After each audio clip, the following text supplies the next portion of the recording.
Live from KSAT 12. Good Morning San Antonio starts right now. A high-speed chase last night involving a San Antonio police officer, and it ended in this arrest. We're going to have the latest details.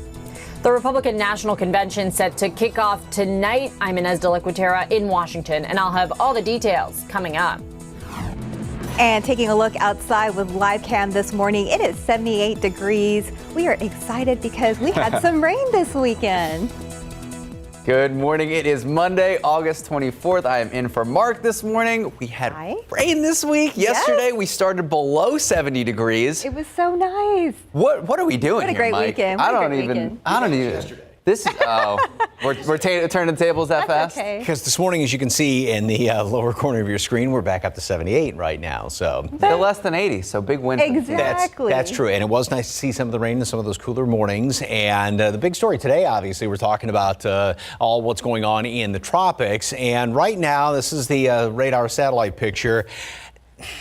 I don't know. You could argue that this is being pushed out ahead of Marco, some of this rain out here, but that is well out there to the east of us. Now, even though some of this rain is heading up to the north, the whole system is going to be sliding in toward New Orleans. And yeah, I guess some of that is being thrown off of there. We will have a couple of showers around the area today. 60 miles per hour. It did make hurricane strength yesterday, but it has weakened just a little bit. And the track is still taking it right in across New Orleans and across southern Louisiana, and then moving into the eastern portion of the state. We are not on the rainy side of this storm. I think we may see a couple of stragglers kind of getting whipped around there, kind of thrown around, but rain chances are not that great for all of our area from this storm. Now, of course, we have Laura on the back side of this, and we're going to be talking about that in a second. But right now, we've got some clear skies out there. I think we'll have a few of our morning clouds. It is much much warmer in some places than what it was over the weekend, mid and upper 70s. Still got some 60s in parts of the hill country. And again, we've got those few little sea breeze showers out there, one or two of them. Just got a mention of it around the area today. Temperatures this morning will drop down a few more notches with these clear skies, but we do have some more humidity out there, unlike over the weekend. So 75 degrees, and then we're going to make it up to 95. That was the nice thing. Temperatures stayed pretty close to normal over the weekend. One or two showers. That's about it. And there's going to be a couple of them this week, but not as much as we'd hope for from these tropical systems. All the details coming up in just a couple of minutes. Time saver traffic right now. Here's Officer Marcus Trujillo. Good morning, sir. Well, good morning to you, Mike. Good morning, everyone at home. And taking a look at the roadways, we're off to a good start on this Monday morning so far. Not too bad. We're looking at a couple of TransGuide cameras right now. This is, here we go, I-10 and Callahan. Eastbound and westbound lanes so far, no issues there. And take a look, 35 at Evans, just a little bit busier than we normally see on a Monday morning. So maybe some folks are getting an early start. So north and southbound lanes, no delays in the travel times. We're just seeing a little bit heavier traffic than normal. And 35 at 410, that trend continues. Over at 410 at Fredericksburg, right now, no problems there. Max. Thank you, Officer Trujillo. Well, it is an exciting morning for a lot of families, a lot of students. It's the first day of school for a lot of our local districts. One of those districts heading back to school virtually, Somerset ISD. And our Sarah Costa spoke with teachers at Somerset ISD about how they have prepared for a virtual start of the school year. Good morning, Sarah. Good morning, and Max and I actually got a chance yesterday in the leading essay segment to talk to the superintendent, and we'll talk about some of the things he said as well.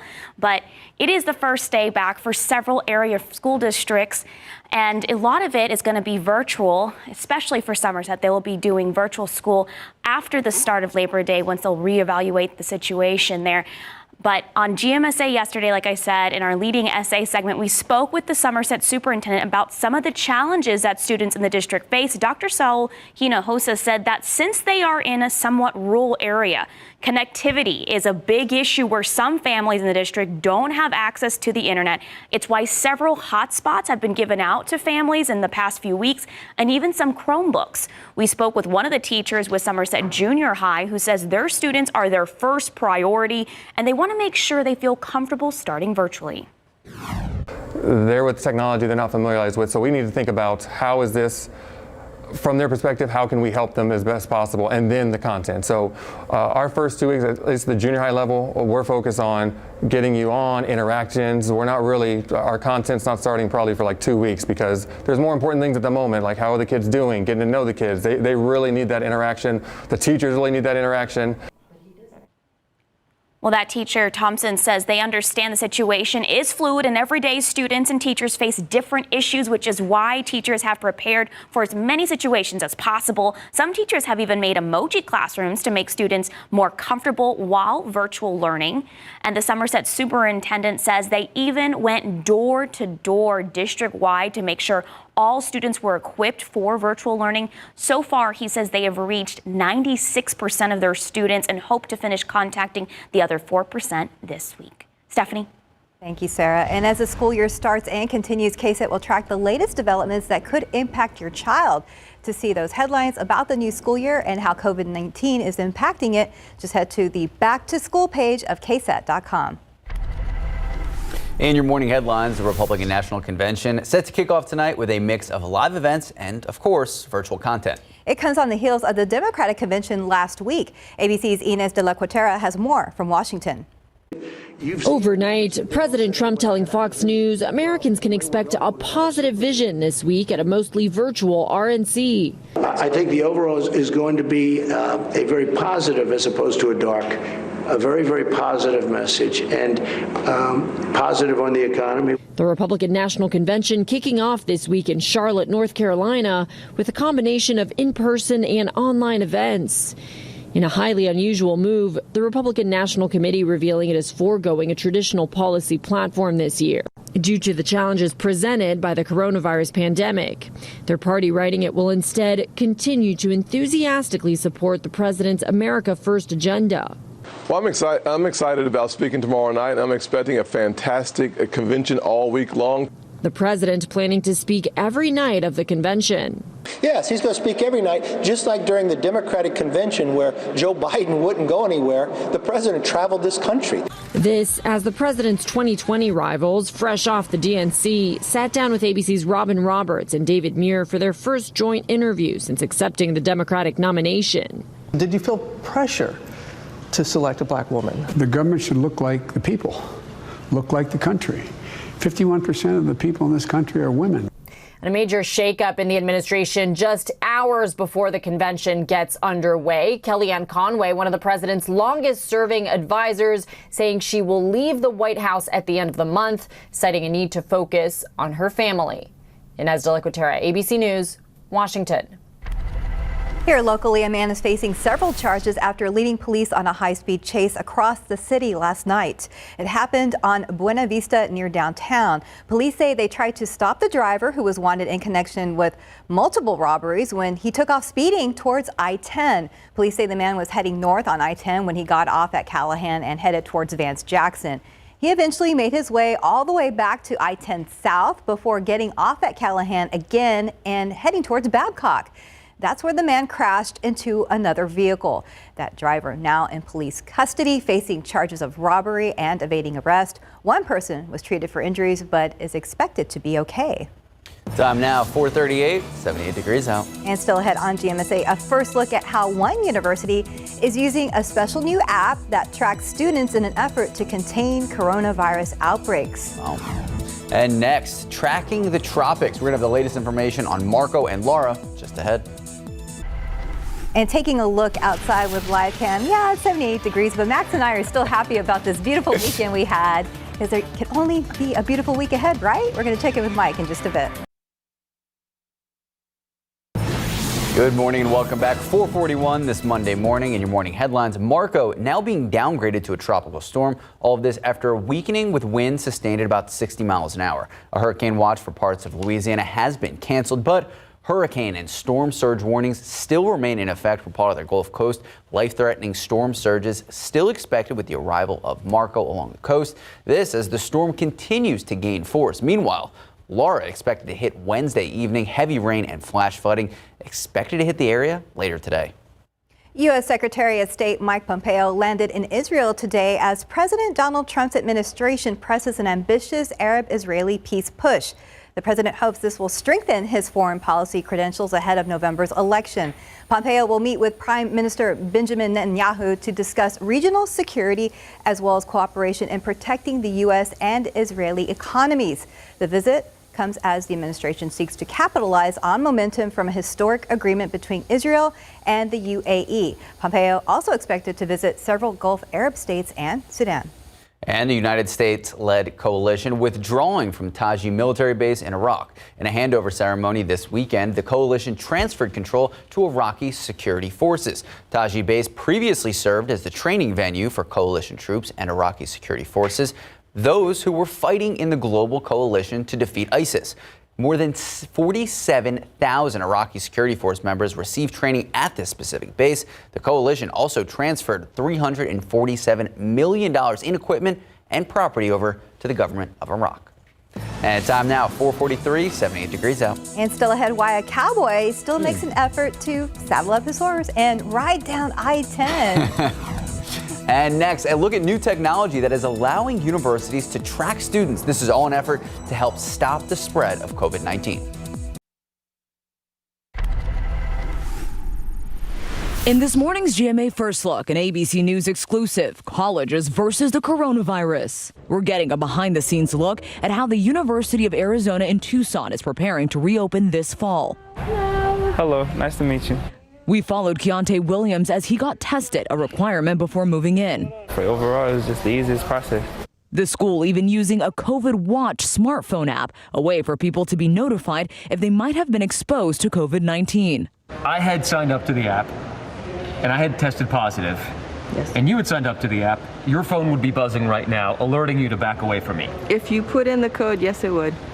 It wouldn't be alerting me to back away from you. It would be alerting me that I was around somebody who tested positive. And we'll have much more of our exclusive look coming up at 7 a.m., plus a live conversation with public health expert Dr. Ashish Jha. With your GMA First Look, I'm Mona Kosar Abdi, ABC News, New York. And it's not every day you see a cowboy racing up and down some of our busy highways on horseback. Daphne Gray introduces us to Daryl Mitchell and his journey as a trail rider.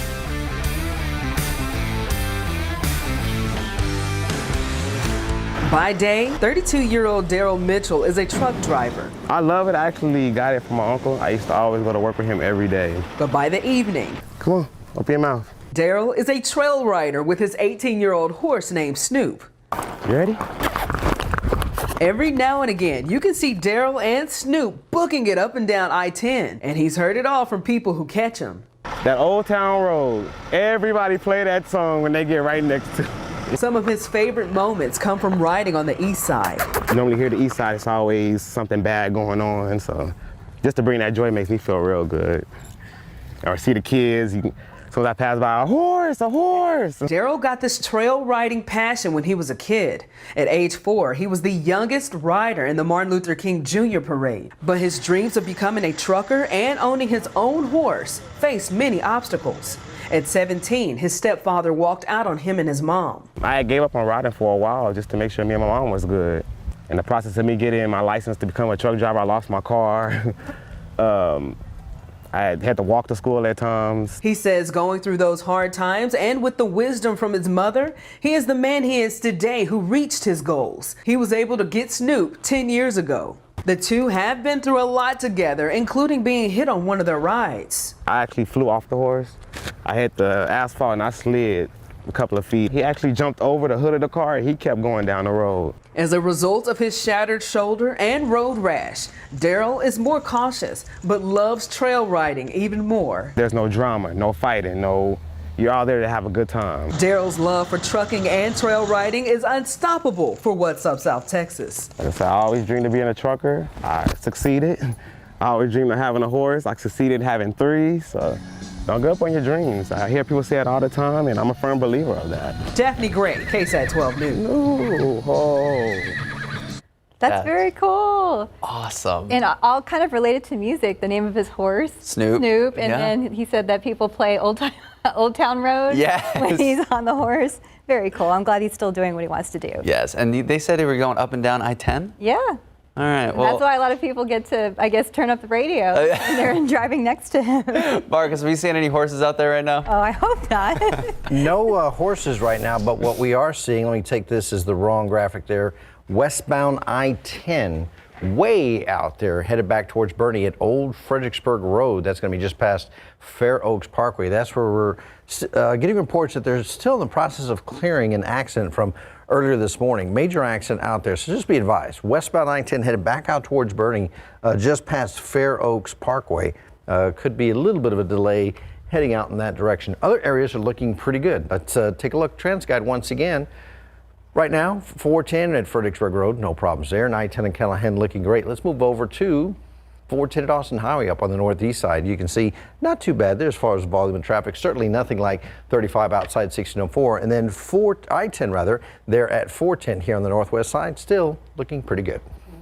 Very good for this early in the morning. That's good news. I'm not used to this. I'm used to the weekends where we just have Sarah over there. We got the triple box. We got the whole Brady Bunch thing going on. It's a party, so it's very cool. Hey, Mike, do I look this way? Do I look that way? What do we do? You can look at Mike on this graphic. Okay. Yeah, it's actually set up that way so we can. Yeah. Oh, look at that. Hey, Mike. It works out.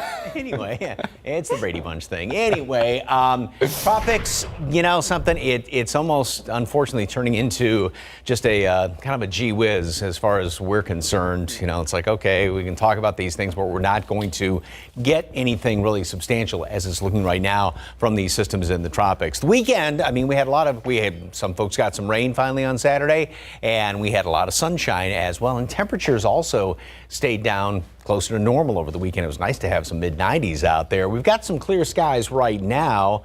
Can't really see any stars. I saw a few stars coming into work this morning, and we'll have a couple of clouds out there as the morning rolls on. The dew points are back up again. It was kind of pleasant over the weekend, but now we're back up into the mid-upper 60s and low 70s for dew points. So, yeah, you can feel the humidity. We got a couple of showers that are moving along into the coastal plain here, so there may be one or two showers later on today, kind of the usual that we've been going through.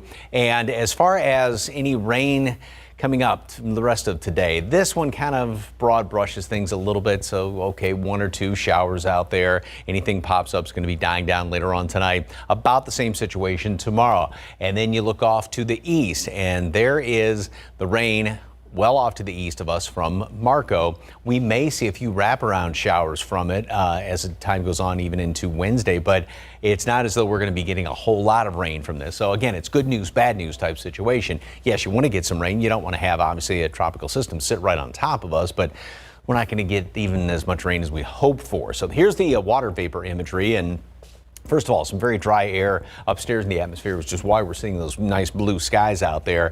And it looks like everything is kind of some of the clouds being blown off up to the north, but the actual path that Marco is taking is right on top of New Orleans, cutting across the southern portion of Louisiana. This is going to be, and again, it's still tropical storm strength, even though it had reached hurricane strength. It weakened just a little bit, and it continues sort of in our direction, and then it's going to almost kind of fall apart just a little bit out there. Like I said, we'll see some rain from it, but I don't think we're going to be getting a good shot from it. And then there's Laura out in the right around Cuba as of right now. That moves into the Gulf of Mexico, becomes a hurricane again, and that will continue and make landfall in the western portion of Louisiana, East Texas. And again, we're not on the rainy side of that storm, so we get a few wraparound showers from it. That looks like it's about it. So we're not going to be getting a whole lot of good rain as it looks right now by these two systems. 90 today at noon, partly cloudy skies. High temperature today, 95, normal high.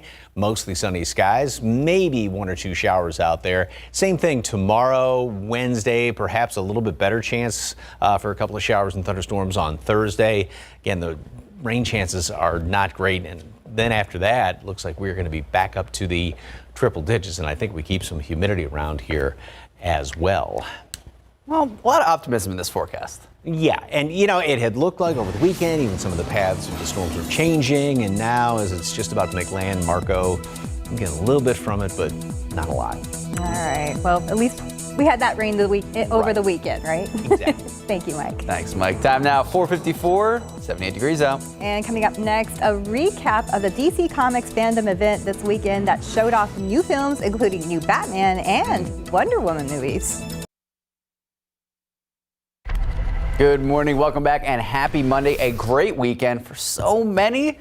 For me, a special part of it was we got so many movie trailers. If you're a fan of DC Comics like I am, we got to see a lot of new movie trailers and new movie announcements. Mac's excited about the Batman one.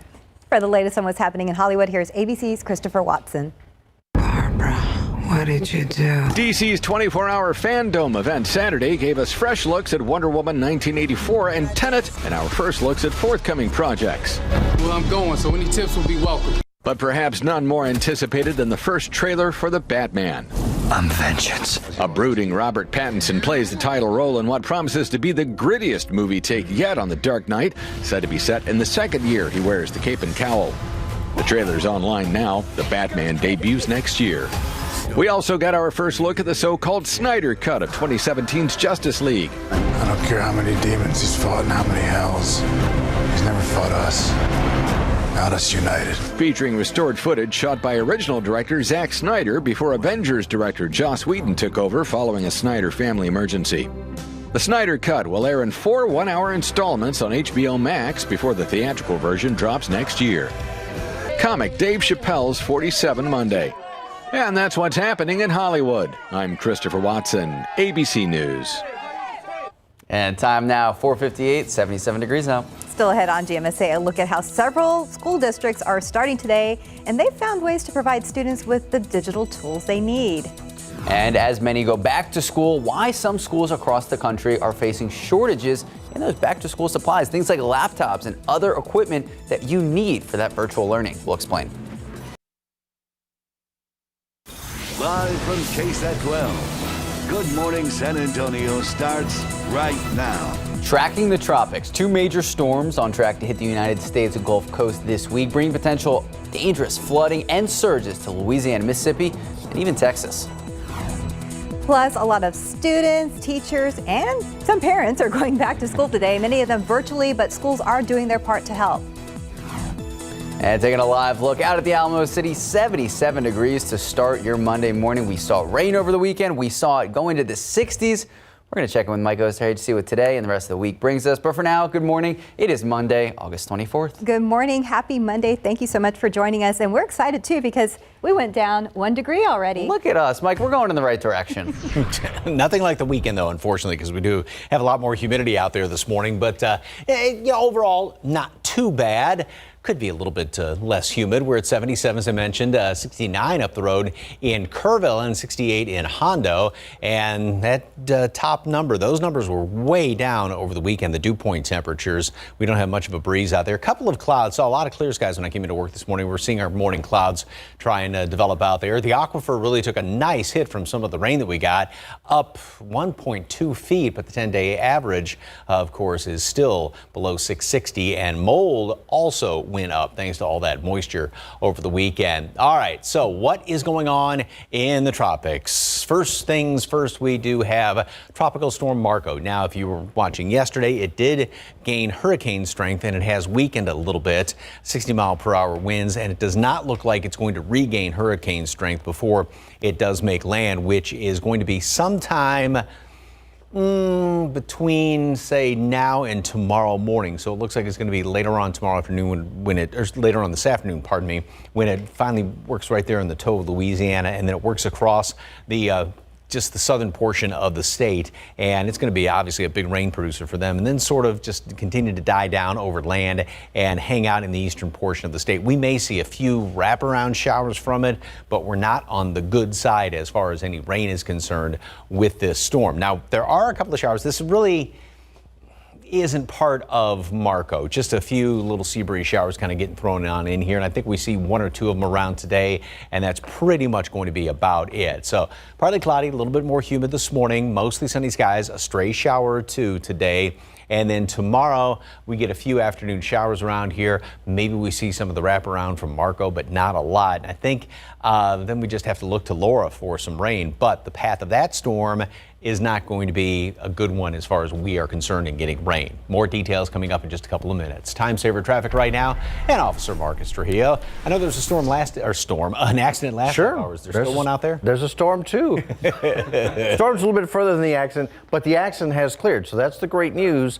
However, just got off the phone with TransGuide, and this is construction. So eastbound I-10 coming back in towards San Antonio from Bernie, right there, Ralph Fair Road, all traffic diverted onto the access road until they can complete this construction. So It's going to take just a little bit, just a slight delay, a little inconvenience. Hopefully we'll get all this cleared up before we get that morning rush. Max. Thank you, Marcus. For so many families and so many students in and around San Antonio, summer vacation officially ends this morning. Many area school districts starting the year today.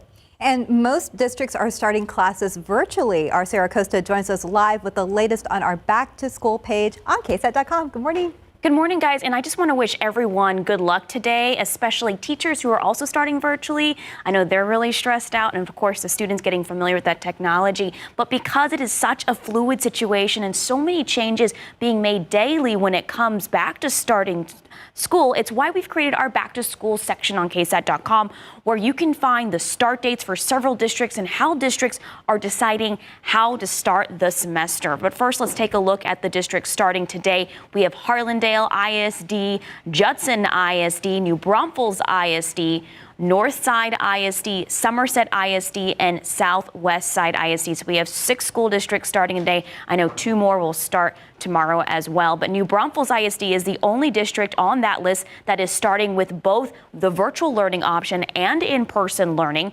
On the district's website, it says face coverings and face shields are required for everyone on campus. The district also posted that face coverings are required in almost all indoor areas of the campuses, but students will have the option to take them off in the classroom if they are able to maintain 6 feet of distance between every person in the room.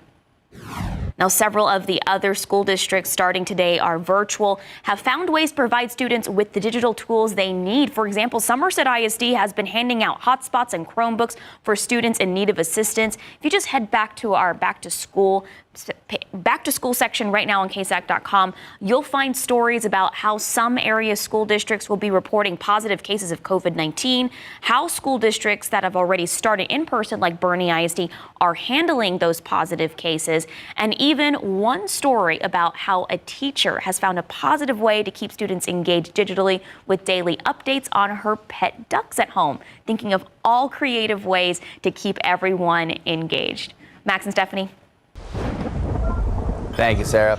Mike touched on it a little bit before, but we're going to talk more about the historic threat on the Gulf Coast, a possible hurricane doubleheader, 2 storms taking aim at the region that could hit within 48 hours of each other. Marco was downgraded to a tropical storm overnight, but is expected to make landfall in Louisiana this evening. And Tropical Storm Laura isn't far behind. ABC's Kenneth Moten has the details.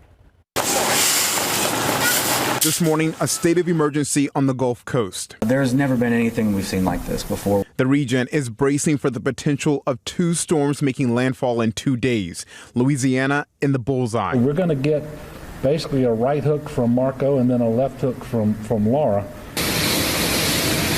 Marco is just hours away from expected landfall, creeping toward the coast, bringing gale force winds and up to 10 inches of rain. Sandbags are already in place ahead of the dangerous storm surge expected from parts of the Texas coast to New Orleans. Residents urged to prepare for the worst. Be prepared to self-sustain yourself for about 5 days in case we do get a worst-case scenario. Essentials are paper towels, diapers, batteries, probably flashlights, stocking up on food. But the real concern comes as Laura, seen here from above, comes barreling in behind Marco, expected to slam into the Louisiana coast as at least a Category 2 hurricane, bringing more than a foot of rain and a devastating storm surge along with it. We haven't had a Category 3 hurricane in Louisiana since Hurricane Rita. Some areas already feeling Laura's deadly wrath. In Haiti, at least 5 dead after floodwaters swallowed neighborhoods, causing this home to collapse. A similar scene in the Dominican Republic. At least 3 people killed. The devastation obvious from above, bringing victims out by hand and on boats. Back on the Gulf Coast, officials are now warning residents that twin storms bring a higher danger, saying the storms are hitting so close together, there may not be time for search and rescue efforts between landfalls. Kenneth Moten, ABC News, New York. Meanwhile, Governor Greg Abbott issuing a state disaster declaration for 23 counties, including Bexar County, all in response to Marco and Tropical Storm Laura. The governor also announcing he is requesting President Donald Trump to issue an emergency declaration for these same counties. Though the storm is not expected to have much an impact for us at this time, the emergency declaration allows Bexar County to support Texans who are affected by offering shelter for evacuees and for medical support. 2 state COVID-19 facilities will also be on standby to be converted into shelters, one of them here in San Antonio. If you have any questions, you can find a full list of the counties impacted by the declaration right now. Just head to KSAT.com. And turning to coronavirus numbers and the latest here in Bexar County, 99 new cases were reported in the latest report. Our all-time total now stands at 45,255. In addition, 9 new deaths, bringing that total to 721 in the area. The city reporting that 478 people remain hospitalized, with 206 in the ICU and 144 on ventilators. Nearly 39,000 people have recovered. San Antonio police still searching for a woman who they say was on drugs when she crashed into several vehicles, including a police unit and a fire truck. Take a look. All this happening at Weidner and Crosswinds off I-35 last night. Police telling us it took 6 officers to wake up this woman. They found her asleep inside an SUV. When she finally did wake up, police say that she then took off. She hit a police vehicle, hit a fire truck, and hit several other vehicles while driving away. Police say she headed off towards I-35, but they actually lost sight of her. We're told she's driving a white Ford SUV with a busted out window. Luckily, though, no injuries reported. Time now, 5:11, 77 degrees out. And still ahead, TikTok looking to challenge President Donald Trump's executive order banning U.S. transactions as early as this week. And next, the latest on nationwide expanded recall of peaches that were actually linked to salmonella outbreak. We'll explain. And taking a look outside with live cam, want to wish all the kiddos heading back to school today a good first day. And some of the big districts starting today, Northside ISD and Somerset ISD. Good luck, guys. And welcome back. It is 5:14. In your morning consumer headlines, the Food and Drug Administration announcing an expanded recall of peaches linked to a salmonella outbreak. That recall covers fruit that Prima Wawona has supplied or packed. It applies to loose peaches sold June 1st through August 3rd and bagged ones sold June 1st to August 19th. Retailers nationwide have been distributing the fruit. They include Kroger, Walmart, Aldi's, and Food for Less, among others. The CDC says the peaches likely have caused 68 salmonella cases in 9 states. And some sweet news for fans of Krispy Kreme donuts. The company's CEO says a new massive Krispy Kreme flagship store is going to be opening in New York's Times Square September 15th. It's a 4,500 square foot donut shop. And get this, it's going to have a glazed waterfall. It's going to have a 24-hour street pickup window and a system that can make more than 4,500 donuts every hour. The September opening was postponed. It was originally supposed to be 4 months ago, and that was actually pushed back because of this pandemic. So, Steph. Wow. Glazed waterfall. I know. That's the highlight of the story. That's what stood out in my mind as well. That's interesting. It's like Willy Wonka. Yeah. Is it going to be like cheese fondue? Then you're glazed. I don't know if that's sanitary. Time now, 5:16, 77 degrees out. And a look at a brand new music video from Huey Lewis in the News, saluting those on the front lines of the coronavirus pandemic. And next, the latest on a national shortage of crucial back-to-school supplies like laptops. We'll explain.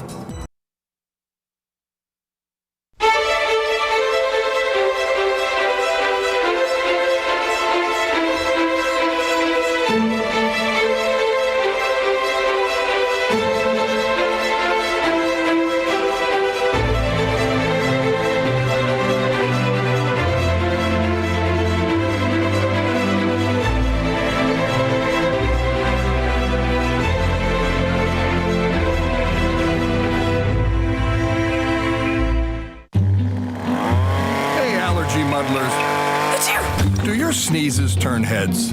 Try Zyrtec. It starts working hard at hour 1 and works twice as hard when you take it again the next day.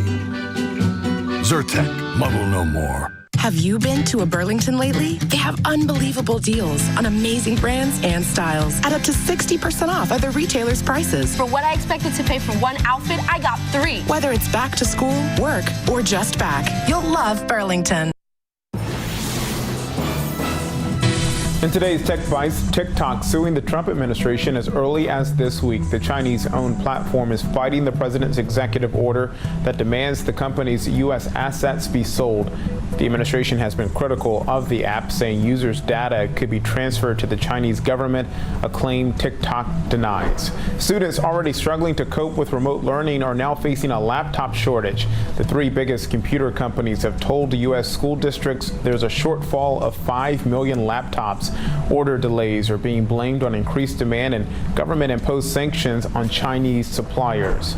And a new world record for the fastest internet download speed. British researchers downloaded 178 terabytes per second. At that rate, you could download the entire Netflix library in less than 1 second. Researchers hope it could be available to the general public one day. Those are your Tech Bites. That's crazy. I like how they put it in perspective, because when they say terabytes, I'm like, I have no idea what that means. Right, but they're saying how quick it is. Right. Wow, and if we thought we were impatient before, and once we have that, it's over. Forget about it. No patience at all. All right, let's take a look at the roads. Officer Trujillo, how's it looking out there? We're just one step closer to being just like in the movie WALL-E. We sit around on those loungers and everything just comes. They bring robots, bring everything to us. Oh, right. Is that a bad thing? Is that a bad thing, Mike says? Well, it depends. Portion control. Right now, as we take a look at the roadways, still looking pretty good. Have that construction out there. So eastbound I-10 coming back in from Bernie towards San Antonio, you will have right there, Ralphville Road, a little detour onto the access road. Then you can jump right back on once you pass that intersection. Still looking pretty good out there. I-10, 410 at the interchange. And let's move over here. You're looking at 10 and Culebra there, the upper and lower deck. So far, no issues. 1604 Culebra, not too many folks out there right now. Sounds good for now. For now. At 5:20. Mike, we saw some rain this weekend. Are we going to see more? A little bit. Not a whole lot, unfortunately. There's a very small chance, though. I mean, a lot of folks were getting excited. We were getting excited last week looking at the potential from the tropics, but it's just not panning out to be what we were hoping for. Yeah, there was some rain over Medina Lake, and that guy is just loving it. Beautiful picture there. Thank you very much for the KSAT Connect picture. We do have mostly clear skies, a couple of clouds hanging around right now, and temperatures are up there, and the dew points are up as well. These numbers, it was fairly pleasant over the weekend. As a matter of fact, it's up in 3 degrees. Dew point temperature doesn't sound like a lot for in Gonzales, but that does make a whole lot of difference when you have it down in the mid 60s and then compared to 70. It is more humid this morning. Not that window dripping kind of humidity, but you'll notice it when you step outside. A couple of showers here along the coast, and there may be 1 or 2 of them today. That's going to be about it. And forecast temperatures, like over the weekend, we're going to be in the mid 90s, so close to normal temperatures today, and which is nice to see. Now, as far as the tropics are concerned, we've got the 2 storms, and there was some thinking that there was going to be the history-making event from this, that we have 2 hurricanes at the same time. Marco did become a hurricane. It has now been downgraded to tropical storm and is not forecast to regain hurricane strength before it makes land. And these are that just moved on me. Darn it all. Well, I'm just going to go to this picture. Anyway, we're going to talk about Laura, because Marco is forecast to make land right there sometime later on this afternoon in Louisiana, and it's just going to be sort of dying down. We may see a few wraparound showers. I'm almost thinking the best hope would be from Laura, which is forecast to now become a hurricane, and it may actually gain hurricane 2 strength by the time it makes land right there along the Texas-Louisiana border. But again, the rainy side is the right-hand side in relation to the direction of travel. So we are on the drier side of this storm, but it is going to be maybe a little bit closer. Perhaps we see a few more wraparound showers from this as well as Marco, but that looks like it's pretty much going to be about it as far as what we're going to be seeing from the tropics, and that's just going to get caught up in the upper level winds and taken up into the mid-south. So it's going to be close, but we're not going to get a whole lot of rain from either of these storms. 90 today at noon, partly cloudy skies. Couple of showers out there today, just because of the sea breeze, if you will. 95 for a high temperature, so at least we're going to be close to normal. Tomorrow, Wednesday, and Thursday, we do have some small chances for some rain. Temperatures are going to start to go up as well. And unless something dramatic changes with the path, especially of Laura, it's not looking like we're going to be getting a whole lot from these. But at least the triple digits are not lasting the entire week, right? love Stephanie. She's the morning sunshine we need. Glass half full no matter what it is. So you are correct. Yes. Okay, thank you, Mike. Thanks, Mike. 524, 77 degrees out. And coming up next, a look at a brand new teaser trailer that's giving us our first look at Robert Pattinson's in action as the Batman this time. Good morning, welcome back, and happy Monday. Time to take a look at the latest headlines from the world of entertainment. That's right. Here's CNN's Douglas Hyde with the Hollywood Minute. I'm vengeance.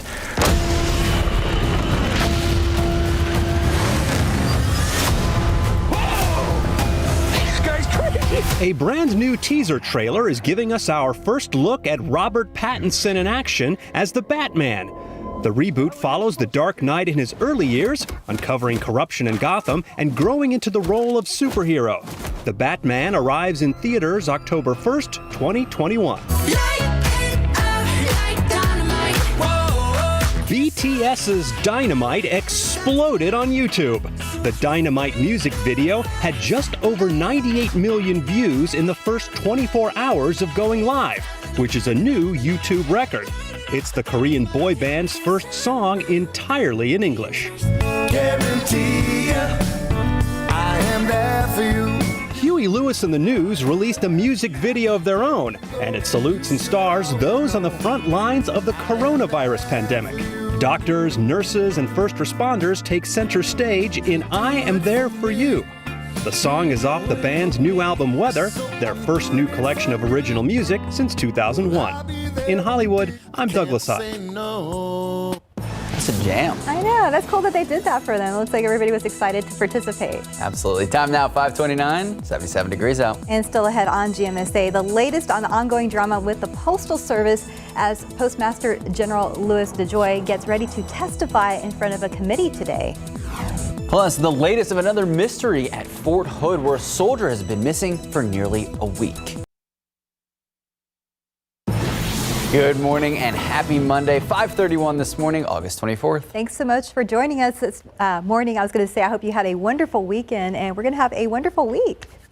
I'm excited. I love it. You bringing the sunshine with the yellow dress. You're bringing the optimism, silver lining. Cheating. I was trying to match the graphics It worked. today. New graphics, new weekend. This is very exciting. It would be a lot more exciting if we were going to be getting more rain this week, I think, for a lot of folks. So, unfortunately, but yeah, we've got, two tropical systems in the Gulf of Mexico, and we're not going to be getting a whole lot from either one of them. Here's what it looks like, satellite radar picture as of right now. We do have a couple of showers that are trying to work their way in, just a few, call them sea breeze showers, if you will. Well off to the east of us, there is Tropical Storm Marco. It was, Marcus is playing Marco Polo with me right now. It was at hurricane strength. Yesterday, it was downgraded a little bit in the overnight hours. 60-mile-per-hour winds, has to get back up to 74 to be a hurricane, but it does not look like that's going to happen. And it is right off the kind of the coast right there, Alabama, the panhandle of Florida, Mississippi, and New Orleans. And then it's going to start to work its way to the northwest and to the west and make landfall sometime, looks like later on this afternoon or this evening, and then work its way across southern Louisiana in our direction, but sort of just stay right there over East Texas. Now, we will see a few wraparound showers around that counterclockwise flow, but we're not on the rainy side of this storm, unfortunately. So we're just going to be getting sort of little scraps here and there, not anything real substantial from this storm. 90 today at noon, 95 for a high temperature. One or two of those showers out there just along the sea breeze. Basically, that's going to be about it. Laura, that's also working its way kind of sort of in our direction, but not in the right place. We'll talk about that one and take a look ahead to the rest of the week in just a couple of minutes. Time saver traffic right now, and Officer Marcus Trujillo. Anything big going on, sir? Right now, Mike, things look great out there on the roadways, besides a little bit of construction out there, I-10 at Ralphville Road on the inbound lanes. But other areas like 1604 Tradesman, no problems there, and I-10 and Callahan east and westbound lanes moving along nicely. Checking in at I-10 at Ralph Fair Road. They're in the process of trying to move all those vehicles off the roadway and open up those lanes back for traffic once again. Stephanie, Max? Thank you, Officer Trujillo. Back to tracking the tropics now. Forecasters say Tropical Storm Marco will make a landfall later today in Louisiana, but in Galveston, homes are being boarded up, trees being trimmed as people there brace for what might come their way. Emergency management staff there saying they're cautiously optimistic about the storm's path. It's the uncertainty surrounding Tropical Storm Laura that they're most worried about. And Laura is expected to strengthen into a hurricane soon as it enters the Gulf of Mexico and to make landfall in Louisiana Thursday morning. You can see here those on Grand Isle south of New Orleans, many eager to leave before that storm arrives. A mandatory evacuation order is in effect there and in surrounding communities. And in your morning headlines, another congressional hearing for the Postmaster General DeJoy. As CNN's John Lawrence reports, he'll be grilled today about the changes that went into effect this summer that some say could hinder mail-in voting this November. Rallies supporting the post office held in numerous cities this weekend. When the Postal Service is under attack, what do? Stand up, fight back. The protesters are upset with recent organizational changes Postmaster General Louis DeJoy implemented months ahead of the 2020 election. It is a little bit discouraging to see the U.S. be touted as like a perfect democracy when this is happening. Critics of DeJoy, an ally and supporter of President Trump, say these changes will hinder mail-in voting. Neither snow, nor rain, nor heat, nor gloom of night stays these couriers from the swift completion of their appointed rounds. But of course, no one foresaw that any American president would willingly crowbar our mail system to sway an election. On Saturday, the U.S. Postal Service got a vote of support from the House of Representatives. The yeas are 257 and the nays are 150. The bill is passed. The bill would give the agency $25 billion and reverse the actions that slowed down mail delivery until the pandemic is over. However, the USPS released a statement Sunday night saying parts of the bill, while well-meaning, will constrain the ability of the Postal Service to make operational changes that will improve efficiency, reduce costs, and ultimately improve service to the American people. I'm John Lawrence reporting. And staying in your morning headlines, White House counselor Kellyanne Conway saying goodbye to the Trump administration. She says she's going to be leaving her post at the White House at the end of the month, citing family as the reason for her departure. Her husband, George Conway, a political operative for an anti-Trump Republican group called the Lincoln Project, will also be leaving his position. Kellyanne emphasizing her duty as a parent in a statement saying, quote, "We disagree about plenty, but we are united on what matters most, the kids," end quote. Kellyanne Conway scheduled to speak at this week's Republican National Convention, but right now still unclear if she plans to do so. San Antonio police and Crime Stoppers need your help finding two people wanted in a robbery at the Target at La Cantera Parkway. Back on August 15th, police say the victim was trying to put purchased items in a car when two suspects drove up. Now, police say those people grabbed the victim's bag and tried to drive off. The victim held on to the bag and was dragged by the vehicle and eventually fell and was hurt in the process. If you have any information, you are asked to call Crime Stoppers at number 210-224-STOP. You could get a cash reward of up to $5,000. And time now, 5:37, 77 degrees out. And still ahead, the latest on the investigation of yet another soldier reported missing from Fort Hood. But first, let's take a live look out at the Alamo City. 77 degrees, still waiting for that sun to come up. We saw some rain this past weekend. Will we see more? We're going to check in with Mike Osterhage in just a few moments. Good morning, welcome back, and happy Monday. And for so many students, so many families, happy back to school. It is the first day of school for 6 area school districts, and even though the majority of those districts, they're going to be starting online, but first day of school pictures, still important. Yes, we have to document this. Our Sarah Costa joins us live to talk about how your student's first day of school picture can be featured on KSAT.com. Good morning, Sarah. Good morning. You know, first day of school pictures are always super important.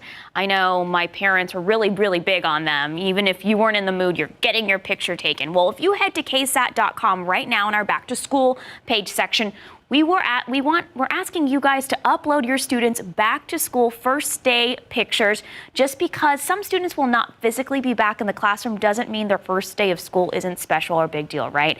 And of course, the first day of school photos are a big part of what makes that first day feel so special. So we wanted to show you some of the students who have already uploaded their first day of school photos on our back to school page. So let's go ahead and take a look.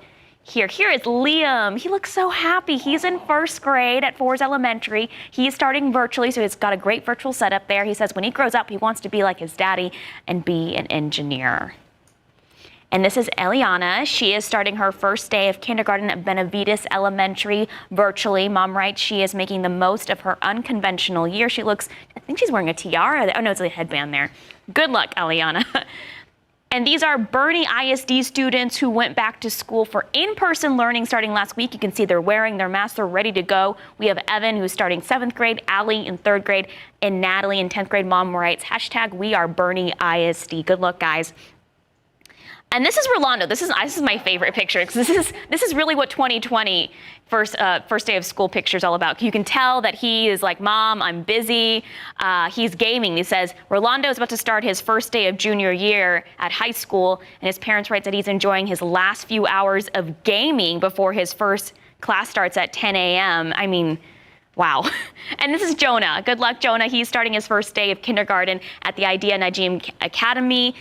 He says he wants to be a teacher when he grows up. Oh, that's so cool. Super, super cute. So good luck to all the students starting today. And again, head to our back to school section at KSAT.com and upload your students' first day of school pictures. I saw Rooney. Yes. You posted her picture. Yeah, you know what's funny is that we, the day before her first day of school, she started last week. I don't want to say we completely forgot, but that was kind of on the back burner. It was Rooney who remembered because we have a sign that we've done every year. Yeah. And she was like, where's my sign? so parents don't forget because it means something to the students. Absolutely. Thank you so much, Sarah. Thanks, Sarah. Time now 5:43, 77 degrees out. And coming up next, the latest information on the disappearance of another soldier from Fort Hood. 5:46 this Monday morning, and we have another mystery at Fort Hood. A soldier missing for almost a week. His family now fearing for his safety and claiming he was assaulted and bullied on base. Here's ABC's Janae Norman.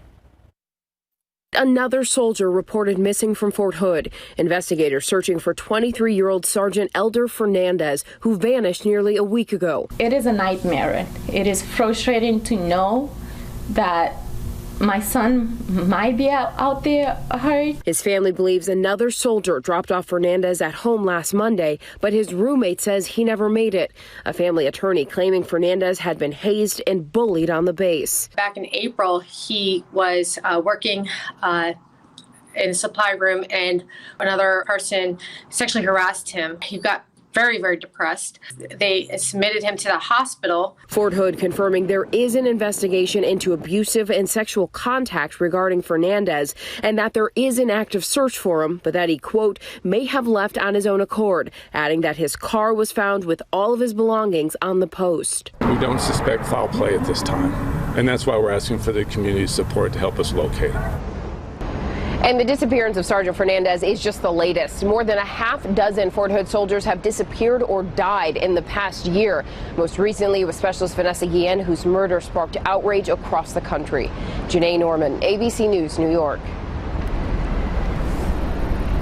With theaters beginning to open across the U.S. and new films to fill movie screens, Hollywood's box office tracking service Exhibitor Relations is reporting ticket sales for the first time since mid-March. The coming-of-age schizophrenia drama Words on Bathroom Walls debuted in 3rd place this weekend on ticket sales of just over $462,000. I love my life. The gang from Bikini Bottom swam back into movie theaters this weekend as the SpongeBob movie Sponge on the Run surfaced in second with $550,000. What do you want?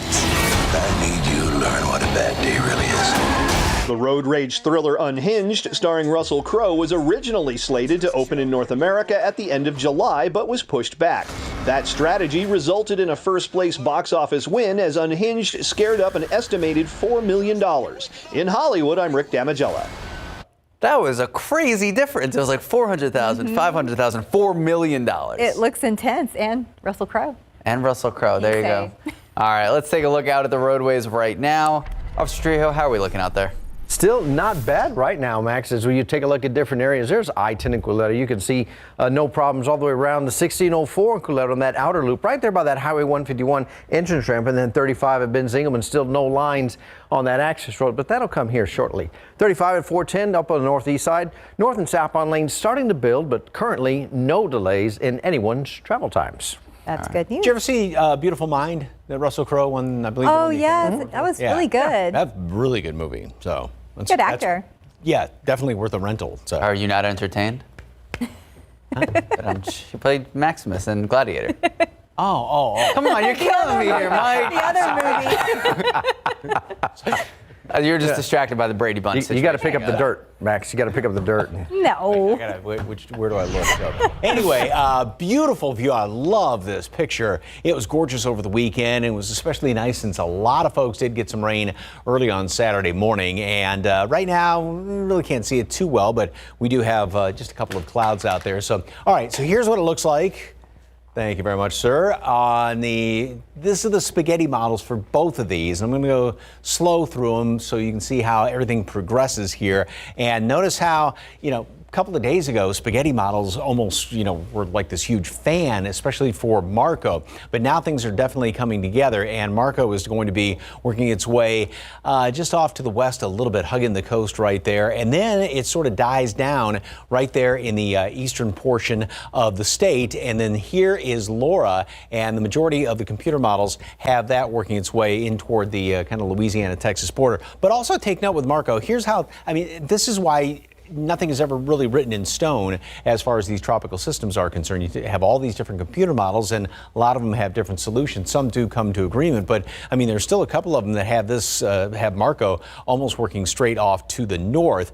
And as we continue to go on through here, as you can see, everything just sort of stops. And not dies down, but just stops off to the east of us. And we are not going to be on the good side as far as rain is concerned. We're on the drier side of this. Also, to take note that Laura does work its way up into the about mid-south area, Mississippi Valley up in there. So again, everything sort of in a way avoids us. Here's a different view, and this is that cone of uncertainty. This is jumping ahead to Laura because, again, Marco is not going to have much of an impact. I think we have almost a better chance to see some rain from Laura, even though it is going to be working its way in toward, like I said, the Louisiana-Texas border right there, and probably reaching Category 2 strength as far as hurricane. Now, we're not going to see, I know there's been talk about having two hurricanes in the Gulf at the same time and making landfall in the United States. That's not going to be the situation because Marco, which was a hurricane, has been downgraded to just a tropical storm as of right now. But obviously, it's going to be a big rain producer, and then you get the 1-2 punch from it. This one, if it varies a little bit further off to the west, yes, we could see some more rain. But again, as it looks right now, it's going to just be kind of a glancing blow as far as we are concerned, so we're not going to see a whole bunch of rain from it. There is a little bit of some showers and a couple of thunderstorms being picked up on radar right now. Not really from Marco as of yet, but there's going to be one or two of them out there. And as far as temperatures today, we're looking at mid-90s and about normal, which is nice. And that's what it stayed over the weekend. So it was actually a very pleasant weekend. 90 today at noon, partly cloudy skies. And again, mid-90s, normal high temperature, couple of showers, primarily along the coastal plain. And then tomorrow, we see a few showers around here. Same thing Wednesday. I almost think the better chance, even though I still have just 20% on there, maybe a little bit better chance of rain on Thursday, perhaps from Laura.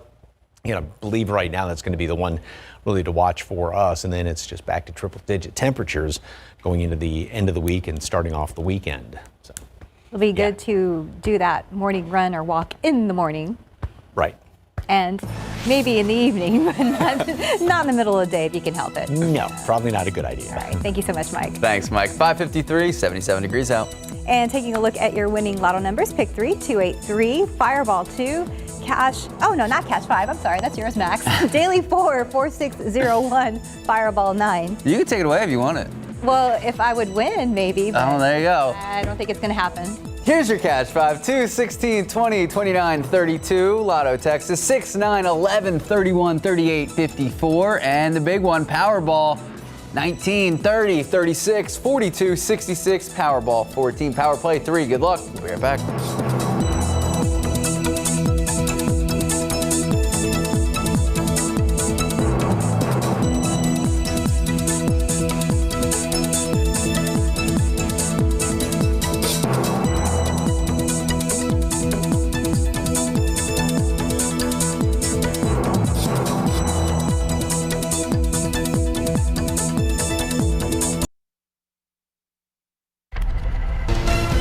Good morning. Coming up here on GMA, the reaction this morning after our exclusive sit-down with Vice President Joe Biden and Senator Kamala Harris. Their first joint network interview together in this high-stakes and historic election season.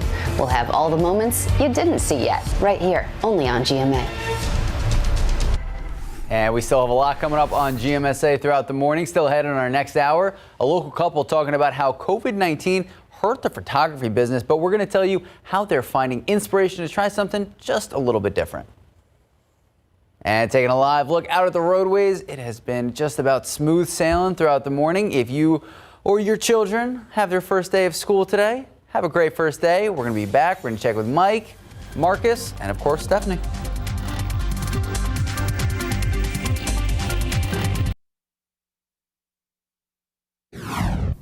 The Republican National Convention set to kick off tonight. I'm Inez de la Cuetara in Washington, and I'll have all the details coming up. And taking a look outside with live cam this morning, it is 74 degrees, a little bit more humid than we had been seeing, but still not too bad for your back to school Monday. Live from KSAT 12, Good Morning San Antonio starts right now. Good morning. Happy Monday. And as Stephanie said, if it's your first day back to school, happy back to school. It is 6 o'clock this Monday, August 24th. Yes, thanks for joining us this morning, and good luck to all the students, all the teachers, and in some cases, all the parents out there for today and the rest of the week. Absolutely. All right. We saw some rain this past weekend, which was nice. Which was fantastic. Are we going to see more?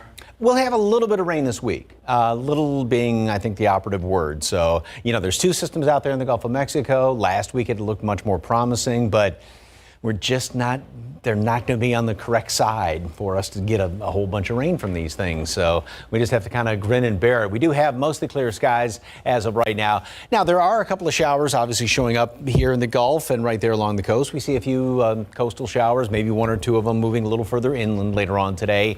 Rain chances are not that great, but go out here into the tropics, and there we have Marco, and down right around Cuba is Laura. Marco was a hurricane. It weakened a little bit, so it's back down tropical storm strength. And I know there was some talk about having two hurricanes in the Gulf of Mexico at the same time.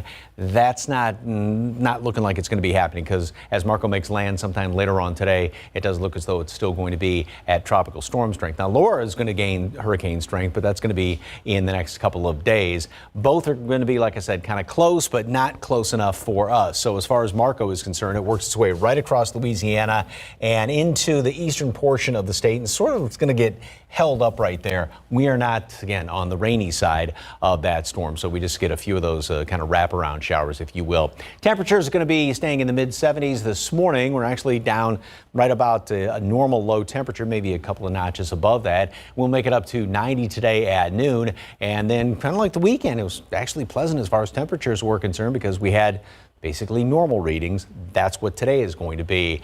We'll take a look ahead and see what the path of Laura is. It'll be a little bit closer, but still not exactly where we want it, and see what happens as far as maybe some more triple digits. Yay.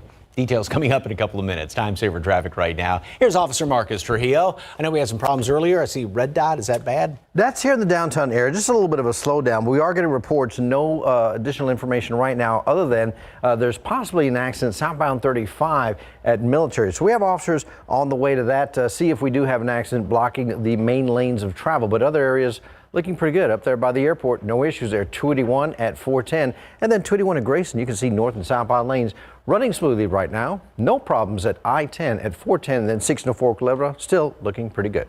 Stephanie? Thank you, Marcus.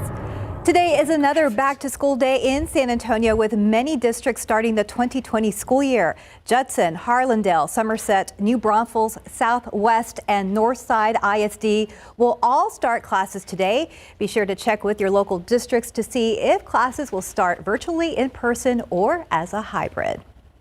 And like Stephanie was saying, Somerset ISD, one of the many school districts in and around San Antonio, starting school today. That's right.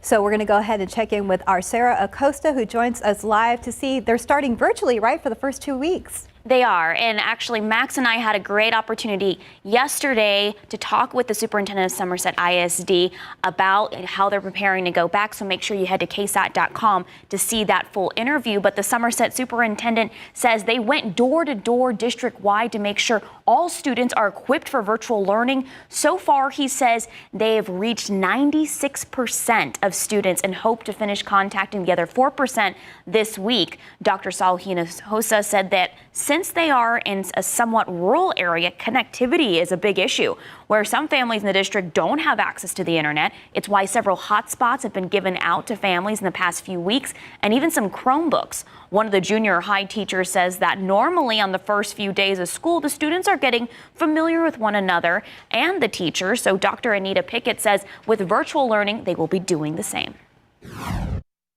They're going to see when they get to that virtual classroom, like, oh, I still get to see Miss Pickett, right? I still get to see other kiddos on the grid when we're in the Google Meets or we're on the Zoom meeting. And it's going to build towards a community. It may be a little bit slow at first, but I think that it's going to build into a community in a way that will best impact their learning. She says there are still learning gaps from last year's school year coming to an abrupt halt, and some teachers say they will focus on where the students are before they start introducing that new content. Now, some teachers will even be having emoji classrooms to get students motivated. And remember, just head to KSAT.com for all the latest. Max? All right. Well, thank you so much, Sarah. And as the school year continues, remember that KSAT will be your back-to-school station. We understand the challenges of virtual learning. We understand that teachers and parents dealing with a lot of obstacles during this pandemic. We want to keep you informed. Want to make sure you have everything you need. So make sure to check out our back-to-school page right now, KSAT.com, for all of your back-to-school coverage. This morning, San Antonio police are asking for your help tracking down a driver who they say hit and killed a 26-year-old man. Police say Miguel Fred was hit and killed on Loop 1604 near Green Mountain Road back on August 12th. Police say the driver was driving a large truck, possibly a dump truck, and pulling a large trailer. If you have any information on this case, you're asked to call Crime Stoppers at number 210-224-STOP. And a man now facing several charges after leading police on a high-speed chase across the city overnight. All of this starting on Buena Vista near downtown. Police telling us they tried to stop the driver, who was wanted in connection with multiple robberies. Instead of stopping, he then took off speeding towards I-10. Police say the man was heading north on I-10. He got off of Callahan, headed towards Vance Jackson, eventually making his way back to I-10 southbound before getting off of Callahan, again heading towards Babcock. That is where the man finally came to a stop after he crashed into another vehicle. That driver finally now in police custody, facing charges of robbery, evading arrest. One person even had to get treated for injuries, but they are expected to be okay. Metro Health reporting that 9 more people died from COVID-19 in Bexar County. They also announced 99 new cases in last night's update. Although cases are continuing to drop as well as hospitalization rates, health officials say local hospitals are still seeing a high number of patients. Only 17% of staffed hospital beds are still available. Local officials are continuing to warn San Antonians not to stop preventative measures. They say the number of cases can still increase because there is no vaccine for the virus. And starting today, HEB expanding some of their store hours. Most locations will now be open at 6 in the morning, so it is now open, and close at 11 at night. Some stores may even be open longer than that. The grocery chain limited hours during the pandemic, making sure employees had the time to clean and restock the shelves. HEB already removed purchase limits on a lot of items last week. You can see the new operating hours for your HEB for specific locations and the purchase limits. We have all that information right now. Just head to KSAT.com. In your national news, the Republican National Convention will kick off tonight with a mix of live events and virtual content. It follows the virtual Democratic National Convention that happened last week. ABC's Ines de la Catera has what to expect from the GOP this week. Overnight, President Trump telling Fox News Americans can expect a positive vision this week at a mostly virtual RNC. I think the overall is going to be a very positive as opposed to a dark. A very, very positive message and positive on the economy. The Republican National Convention kicking off this week in Charlotte, North Carolina, with a combination of in-person and online events. In a highly unusual move, the Republican National Committee revealing it is foregoing a traditional policy platform this year due to the challenges presented by the coronavirus pandemic. Their party writing it will instead continue to enthusiastically support the president's America First agenda. Well, I'm excited about speaking tomorrow night. I'm expecting a fantastic convention all week long. The president planning to speak every night of the convention. Yes, he's going to speak every night, just like during the Democratic convention where Joe Biden wouldn't go anywhere. The president traveled this country. This as the president's 2020 rivals, fresh off the DNC, sat down with ABC's Robin Roberts and David Muir for their first joint interview since accepting the Democratic nomination. Did you feel pressure to select a black woman? The government should look like the people, look like the country. 51% of the people in this country are women.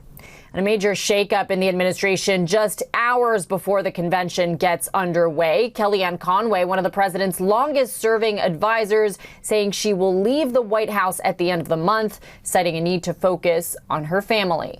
Inez de la Cuetara, ABC News, Washington. The U.S. House of Representatives will question Postmaster General Louis DeJoy today. It comes after representatives approved legislation over the weekend to reverse changes at the postal office and send $25 billion to help with the November election. DeJoy testified in front of the Senate on Friday and said his top priority is to ensure election mail arrives on time. However, he says he will not restore recent cuts to mailboxes and sorting equipment around the country. Time now 6:10, 74 degrees out. And a local cowboy on a mission to make people smile by riding his horse through the east side. There he is. We're going to learn more about him and his mission to encourage happiness. And as the school year begins, many parents still need to play the role of a teacher. Luckily, Sarah Spivey joining us after the break, giving us some resources to make this all a little easier. Taking a look outside with live cam. Yes. Good luck, guys. Good luck, students. Good luck, teachers. Good luck, parents. It's going to be okay. Big day today for the start of school. Northside ISD, Somerset. A lot of people going back to school today. It is 6:10 and 74 degrees. We'll be right back.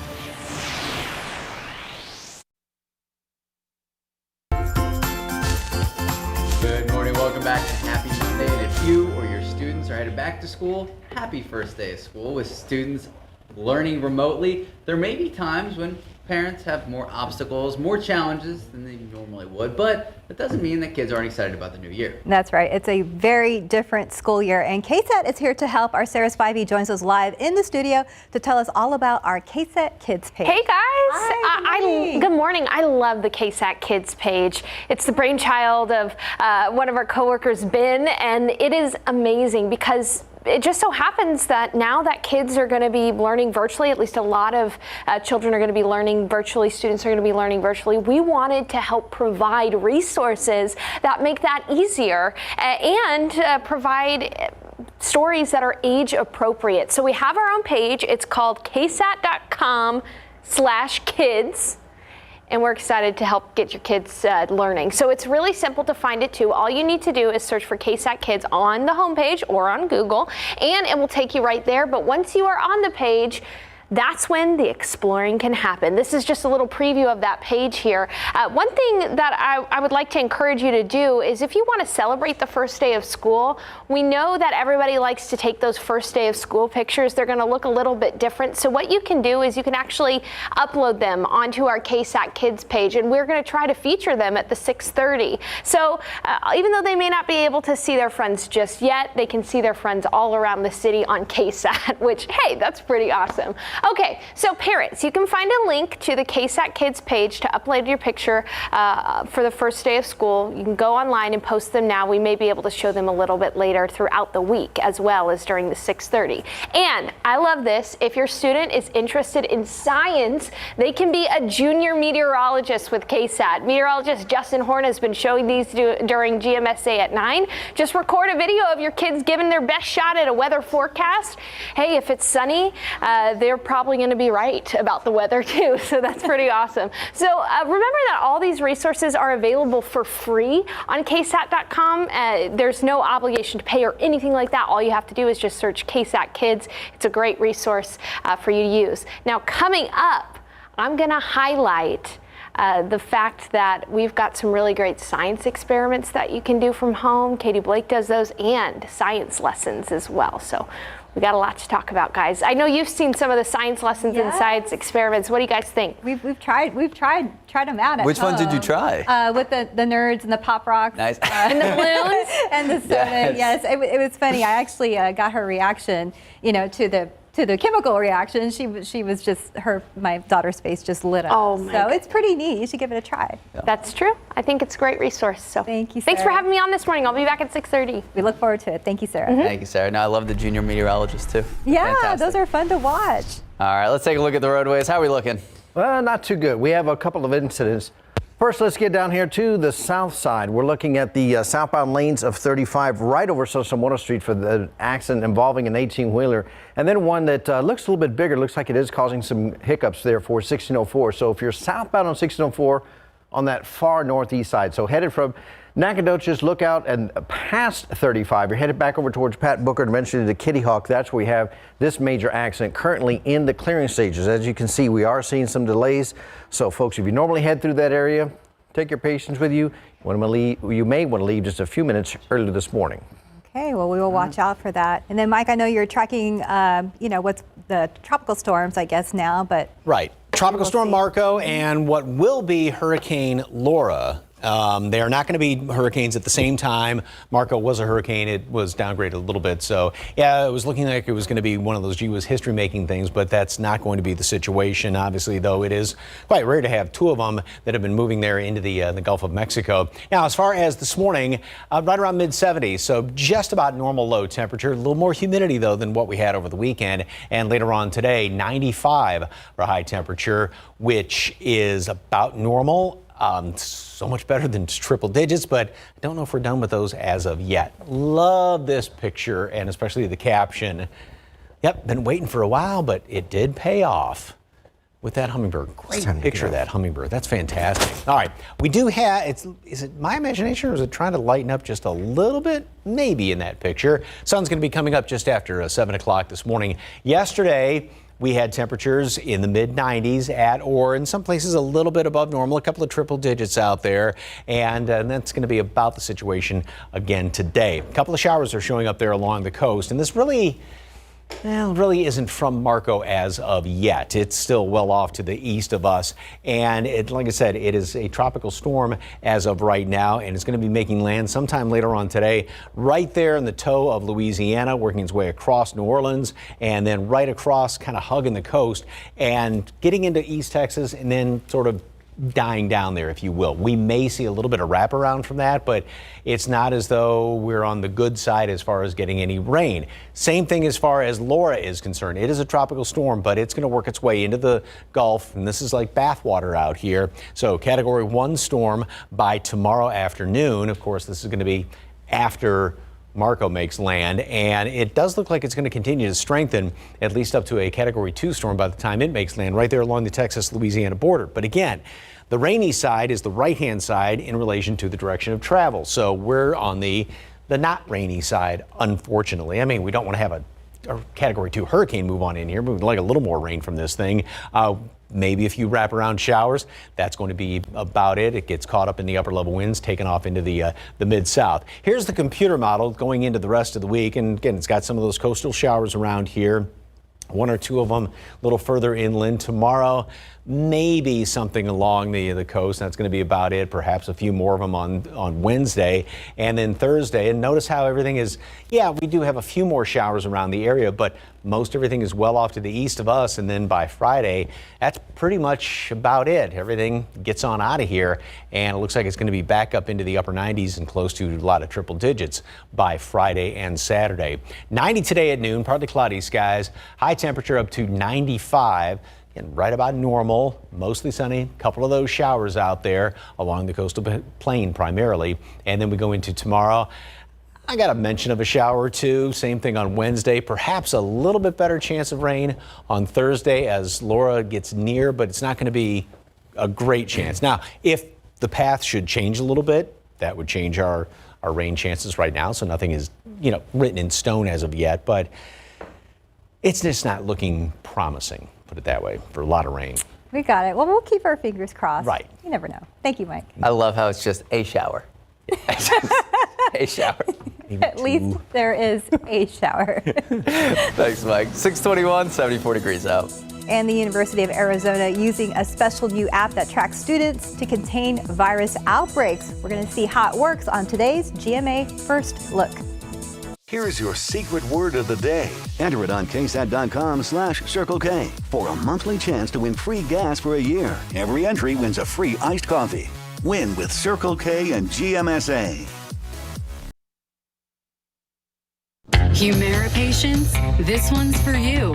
You inspired us to make your Humira experience even better with Humira Citrate Free. It has the same effectiveness you know and trust, but we remove the citrate buffers. There's less liquid and a thinner needle with less pain immediately following injection. Ask your doctor about Humira Citrate Free, and you can use your copay card to pay as little as $5 a month. Humira can lower your ability to fight infections. Serious and sometimes fatal infections, including tuberculosis and cancers, including lymphoma, have happened, as have blood, liver, and nervous system problems, serious allergic reactions, and new or worsening heart failure. Tell your doctor if you've been to areas where certain fungal infections are common, and if you've had TB, hepatitis B, are prone to infections, or have flu-like symptoms or sores. Don't start Humira if you have an infection. Ask your doctor about Humira Citrate Free, the same Humira you trust with less pain immediately following injection. If you can't afford your medicine, AbbVie may be able to help.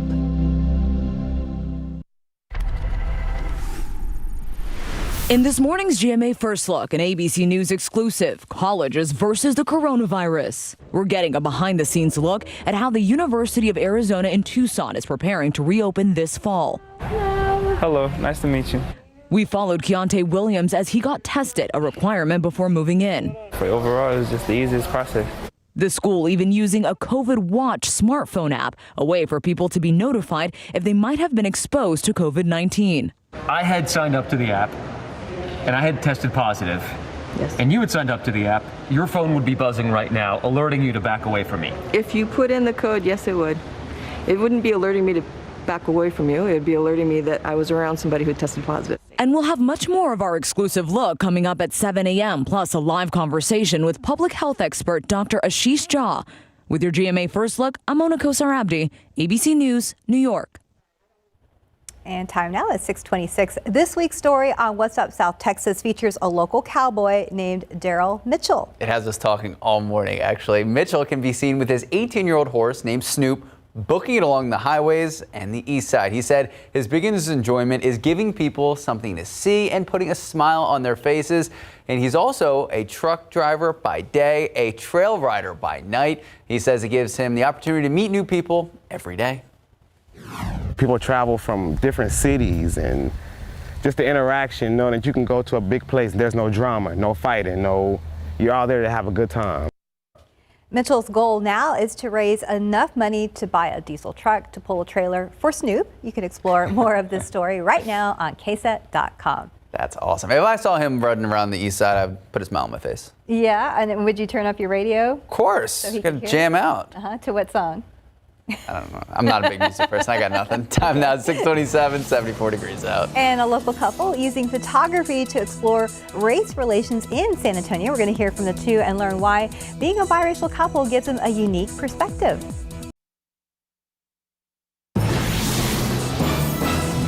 We cannot allow these oncoming hurricanes to set us back in the advancements that we've made in combating COVID-19.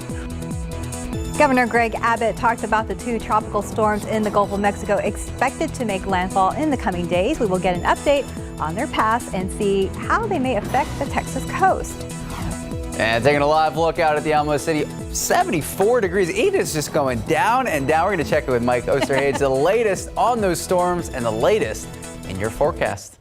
Good morning. It is Monday, August 24th. It is 6:31, and if you are headed back to school, if your kids are headed back to school, or a lot of parents' cases, you're kind of headed back to school. Exactly. Good luck to all of you guys. Thank you for joining us. Yes, you know what? It's going to be okay no matter how you start school, whether it's virtually or in person. And we're excited because we're at 74 degrees. So if you step outside, to maybe take your pet out to do its business or whatever, or take a walk, it's going to be at least tolerable for right now. That's right. But a lot of people are out and about. And like you said, some people are headed virtually, but some people are actually headed back to school in person.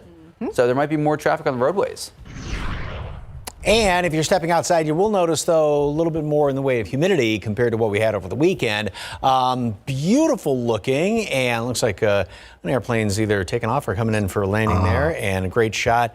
And you can see starting to see the morning glow of the sunrise. A couple of showers well off to the east, and it's really not part of or being pushed out ahead of the storms as of yet. And this is what it looks like in the tropics. This is Marco, well off to the east of us, just east of New Orleans. That's going to be making land sometime later on today, moving off. That's not the center of the storm right there. It's down here, and it's going to be working off to the northwest. And then this is Laura down here in right around Cuba.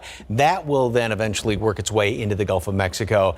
As far as rain chances, both of these are going to be to the right of us, and that is not the good side as far as getting some rain from these, but I think we have probably a little bit better chance from Laura. We're going to show you the paths coming up in just a bit. Temperature, as we mentioned, 74, 68 in Bernie's Stage, 66 right now at Comfort is the cool spot out there, but like I said, just a tad more humidity than what we had over the weekend. So temperature is going to be right around mid-70s for the next couple of hours, partly cloudy skies, and then a high temperature today up to 95. That too is about the normal temperature as far as the high is concerned.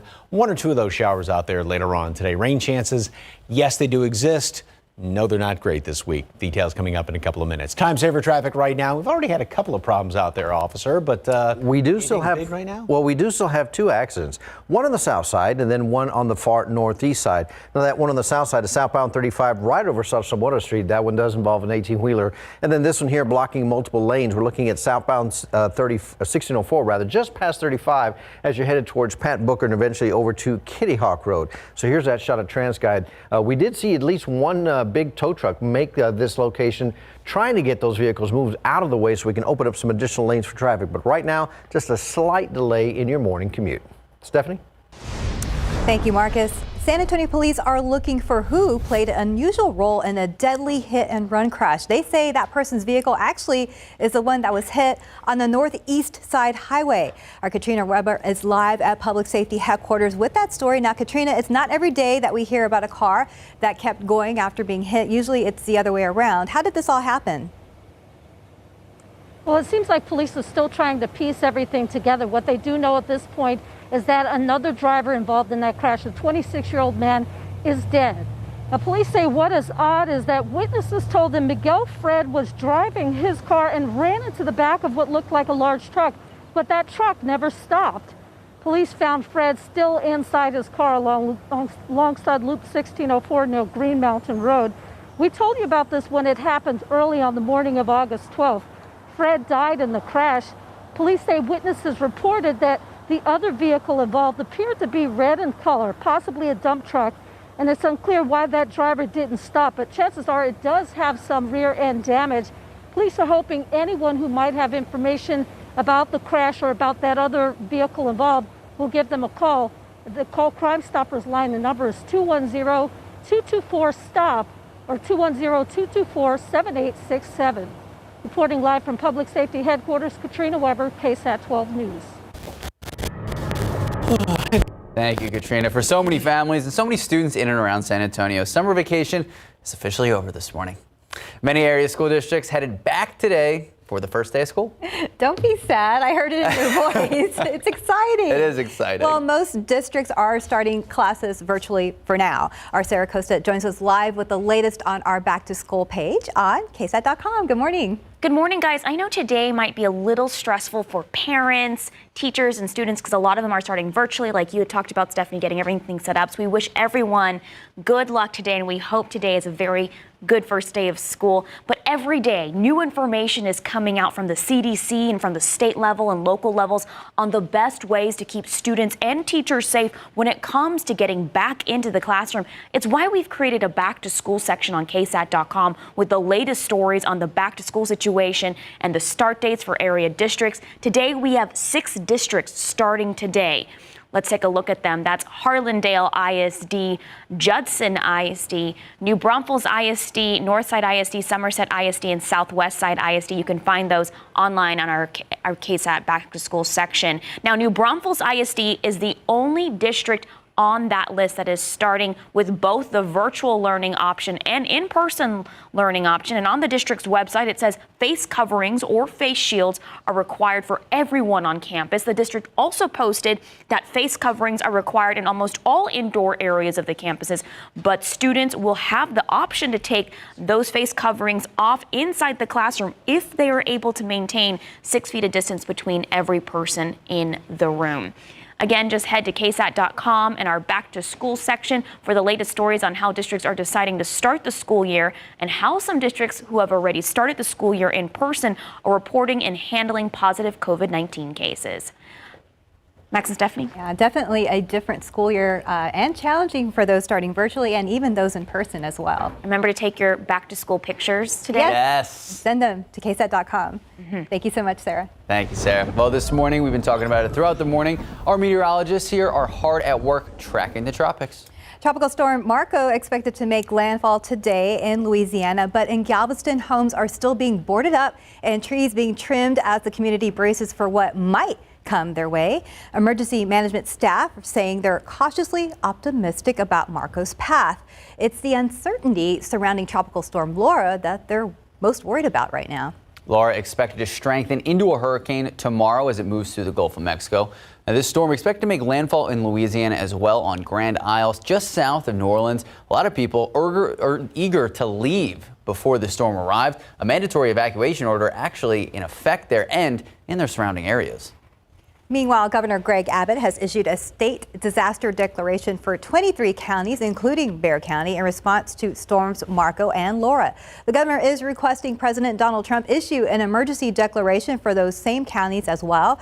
Though the storm is not expected to have much impact for us at this time, the emergency declaration allows Bexar County to support Texans who are affected by offering shelter for evacuees and medical support. 2 state COVID-19 facilities also on standby if they have to be converted into shelters. One of them here in San Antonio. You can find a full list of the counties impacted by this declaration right now at KSAT.com. You can also download the KSAT weather app, get the latest information from the tropics. And time now 6:39, 74 degrees out. Hope you're having a great Monday morning. And a local couple is exploring race relations in San Antonio through their experience as a biracial couple. After the break, we're going to learn more about how they're using photography to do that.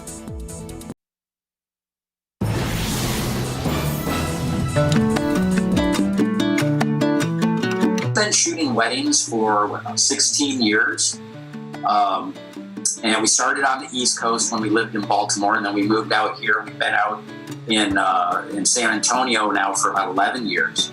And we've been shooting weddings full time this entire time. We went from shooting, maybe anywhere from 3 to 5 weddings a month to we went 25 weeks without shooting anything.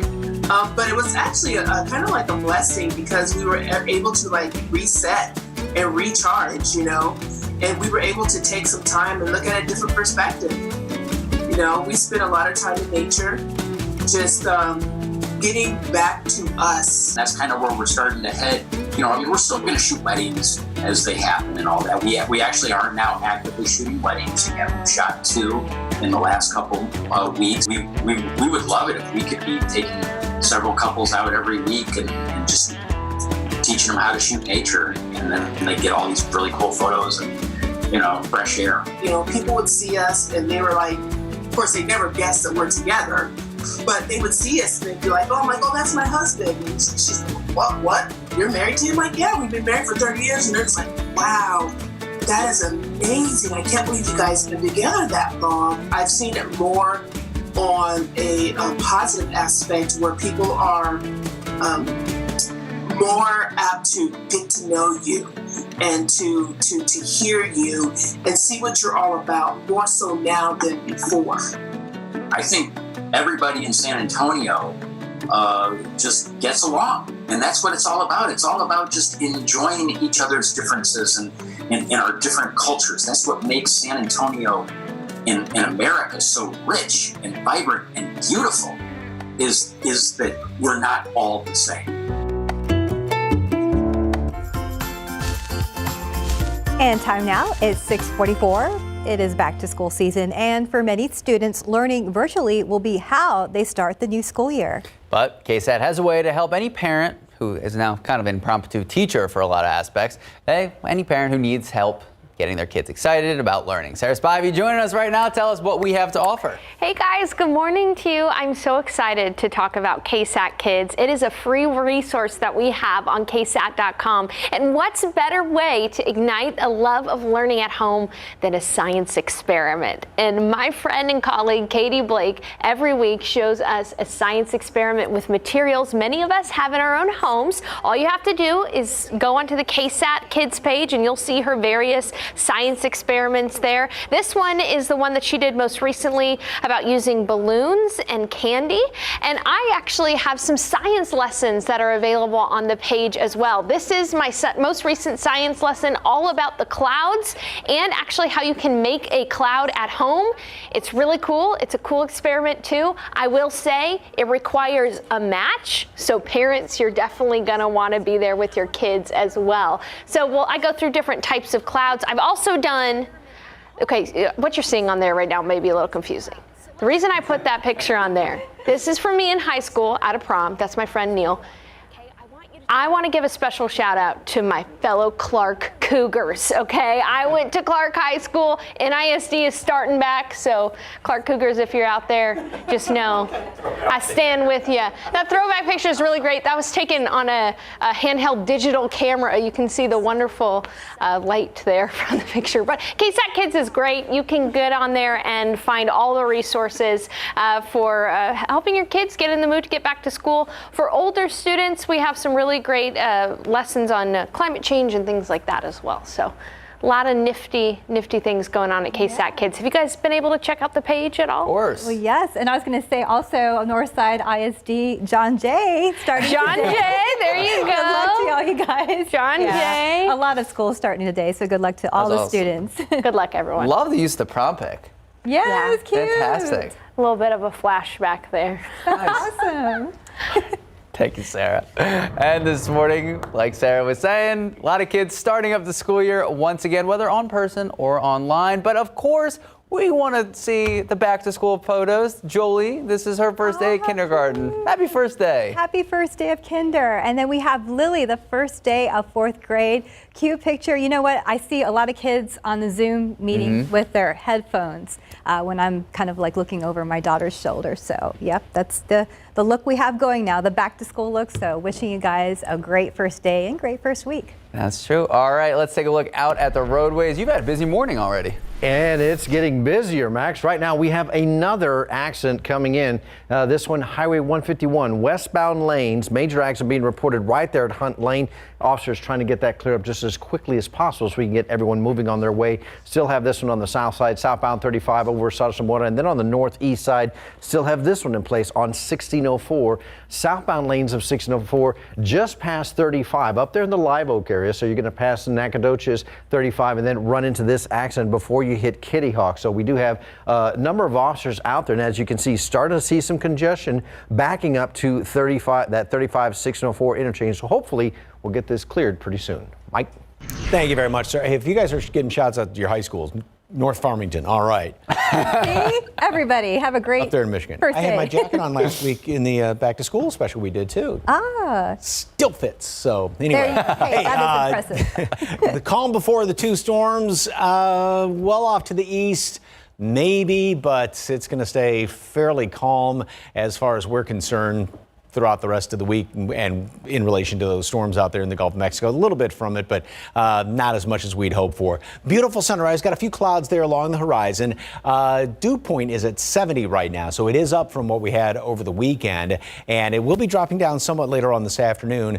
We'll still have maybe hints of it out there, so perhaps a speck of a heat index, but it's not going to be just outrageously humid this afternoon, so that's some good news. We do have a couple of showers that are trying to push their way on into the coast, and there will be obviously a few of them out there, primarily along the coastal plain. All right, starting off, here is Tropical Storm Marco. It was a hurricane yesterday. It lost a little bit of strength, and forecast has it staying at tropical storm strength as it makes land sometime. This is this morning. This is tomorrow morning, that line right there. So in between, sometime later on today, it should be making land right there and then hugging kind of just right along the coast and moving into the eastern portion of Texas. and then sort of just sitting there and falling apart. Now, we will maybe see a couple of wraparound showers from it, but we're not on the rainy side of that storm. And then you've got Laura, which is out there right around Cuba right now. That's going to continue to work its way into the Gulf, comes into basically what's bathwater out here, and it will work its way more to the northwest and probably become a Category 2 storm or even stronger by the time it makes land right there along the Texas-Louisiana border. Now, as far as any effect on the Texas coast, it's going to be the upper Texas coast here. And again, the rainy side is the right-hand side of the storm. So we are only going to be getting maybe some wraparound from it. And this would be sometime on Thursday. Probably, though, a little bit better chance for some rain on Thursday from this. And then it's going to get caught up in the upper level winds and just taken off into the mid-south. So what we have, the high, which is out there to the west of us, and this one off to the east, the Bermuda high, which is kind of helping to guide these two storms in here. But this is basically Laura, which again gets caught up in those upper level winds. And what's going to be interesting, though, after this, and let me kind of move ahead quickly, is this high, the Bermuda high, really starts to take over there in the Gulf of Mexico.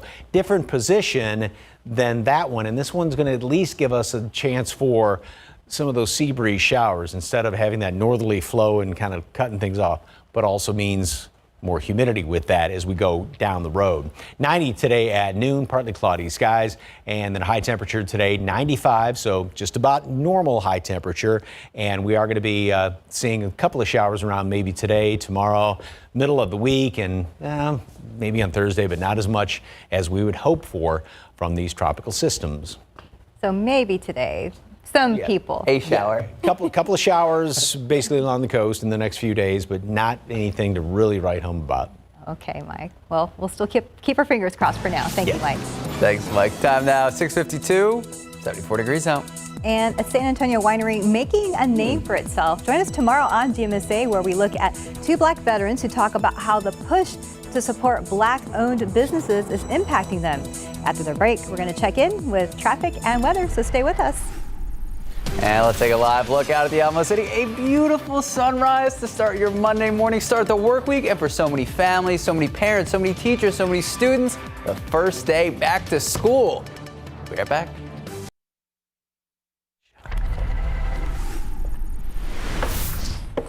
And taking a look out at the roadways right now. How's everything looking? Right now, you can see that it's cleared up 1604 at 35, and that's great news because that accident we had was jamming up some folks, but we still have this one on the south side, and then this is the one still causing delays. We're looking at Highway 151, the westbound lanes right there at Hunt Lane. Mike? Beautiful start to the day. We've got a lot of clear skies out there, a couple of clouds off in the distance. 74 degrees right now, 60s in the hill country, a little bit of humidity out there. 95, maybe a shower later on today, not very likely. And of course, we're going to be tracking the tropics all day long. All right, we'll watch closely. Thank you, Mike. Thank you, Mike. Thank you for watching. We'll see you back here at 9 a.m. Have a beautiful day.